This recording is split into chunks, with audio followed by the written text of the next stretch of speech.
Hello guys, तो finally स्वागत है आपका आपके इस चैनल सालवंशी क्रिएशन पर। दोस्तों, आज हम देखने वाले हैं कक्षा 11वीं का इतिहास का पेपर जो आज हुआ है, उसका फुल सॉल्यूशन यहाँ पर आपको बताया जाएगा। तो आपने किस प्रकार से पेपर करके आए हैं, आशा करता हूँ आपने अच्छे से किए होंगे। तो देख लीजिए कैसे क्या उनके सही उत्तर हैं। तो चलिए शुरुआत करते हैं। दोस्तों, जैसा कि आप देख पा रहे होंगे, यहाँ पर इतिहास का पेपर है ये। और ये निर्देश हैं दोस्तों। जब भी पेपर अपन लोग करते हैं तो ये निर्देश को अपन पढ़ना भूल जाते हैं, पर इन्हें अपने को ध्यान से पढ़ लेना चाहिए। अब आगे देखते हैं। आगे यहाँ पर है प्रश्न एक, सही विकल्प चुनकर लिखिए। पहला प्रश्न पूछा गया था दोस्तों। जो मैं प्रश्न बता रहा हूँ दोस्तों, ये पूरा का पूरा प्रश्न पद प्रश्न बैंक से बनकर आया था। यदि आपने प्रश्न बैंक को अच्छे से तैयार कर लिए होंगे तो आपके 80 में से 80 नंबर तो पक्के ही हैं। अब देख लेते हैं। पहला यहाँ पर विकल्प है ओल्ड टेस्टामेंट किस पुस्तक का भाग है, तो ये बाइबिल का भाग है। दूसरा प्रश्न है दोस्तों, चंगेज खान की विधि संहिता क्या कहलाती है? यास। चंगेज खान की विधि संहिता यास। मानवतावाद का पिता किसे कहा जाता है? पेट्रार्क को कहा जाता है। आप इनको टिक कर लीजिए और देखिए आपके कितने सही हो रहे हैं, और कमेंट बॉक्स में कमेंट करके बताइए कि आपके कितने मार्क्स आएंगे इस पेपर में। मानवतावाद का पिता पेट्रार्क है। माचू पिच्चू किस सभ्यता का एक शहर था? तो वह था इंका सभ्यता का। सेफ्टी लैम्प का आविष्कार किसने किया? हम्फ्री डेवी ने किया था। ऑस्ट्रेलिया का आदि मानव किस नाम से जाना जाता है? तो यहाँ पर दोस्तों ये टाइपिंग में मिस्टेक हो गई, यहाँ एबोरिजिन्स दिया है, यहाँ पर देना था एबोरिजिनीज। अब आगे देखते हैं हम। यहाँ पर इंग्लिश मीडियम वालों का भी ऐसा ही पेपर आया था। प्रश्न दूसरा है, ये रिक्त स्थान है। पहला, मेसोपोटामिया के लोग मिट्टी की पट्टिका पर लिखा करते थे। चंगेज खान जलालुद्दीन मंगबरनी का पीछा करते हुए अपने देश सिंध तक पहुंच गया था। कौन? Genghis Khan. जर्मनी में धर्म सुधार आंदोलन के प्रणेता थे मार्टिन लूथर।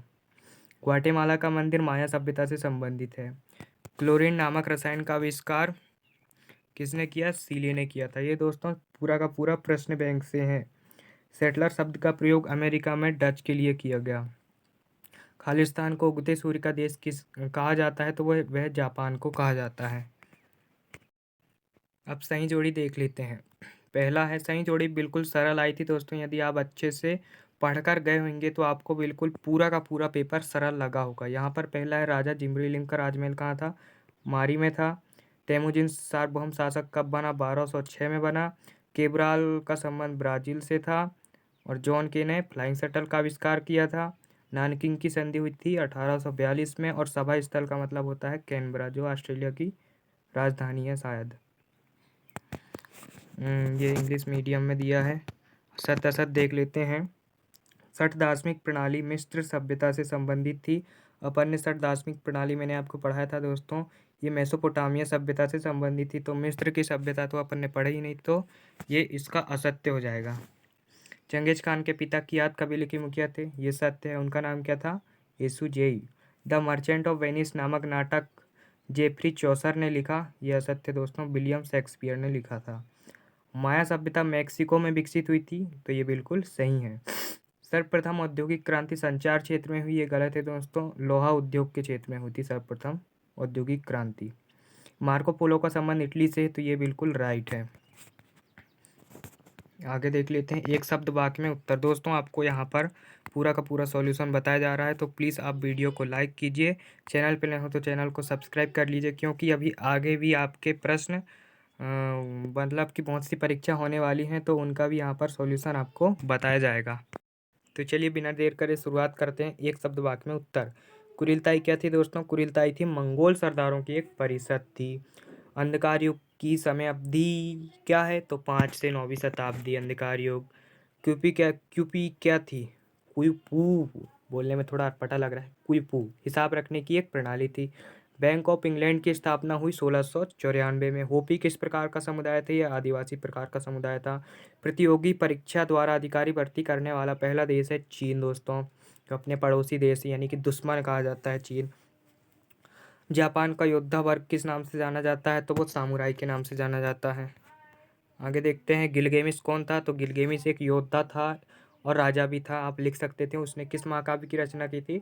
उसने गिलगेमिस महाकाव्य की रचना की थी। अब दोस्तों प्रश्न 7 है, क्यूनिफार्म या मेसोपोटामिया सभ्यता की दो विशेषताएं। तो मेसोपोटामिया सभ्यता की दो विशेषताएं, पहली हो जाती जो उत्तर है, तो उत्तर में क्या है, स्टेपी घास का मैदान है और दक्षिण में रेगिस्तान है और लेखन कला का विकास हुआ मेसोपोटामिया में। आप इस प्रकार से इसकी विशेषताएं लिख सकते थे। 2 नंबर में आया था दोस्तों। अब तुमन से क्या अभिप्राय है दोस्तों? तुमन मंगोल सेना की सबसे बड़ी सैनिक है जिसमें कितने 10,000 सैनिक सम्मिलित थे। कुछ याद आ रहा होगा दोस्तों आपको। यदि आपके कितने मार्क्स बने हैं तो आप कमेंट बॉक्स में कमेंट कर कर बताएं कि आपके कितने मार्क्स आ रहे हैं इस पेपर में। तुमन क्या है दोस्तों? मंगोल सेना की सबसे बड़ी सैन्य इकाई है। अब आगे देख लेते हैं दोस्तों। पुनर्जागरण। दोस्तों इस प्रकार से आपने सभी प्रश्न हल किए होंगे। मैं आपको सिर्फ अब प्रश्न बता दे रहा हूँ कि इस प्रकार से पेपर आया था आपका। नक्शा आपने कर लिए होंगे तो ठीक है दोस्तों, मिलते हैं ऐसी ही सॉल्यूशन वीडियो में। यहाँ पर आपको दोस्तों मैं बता दूँ, यहाँ पर आपको इम्पोर्टेंट प्रश्न प्रोवाइड कराए जा रहे हैं।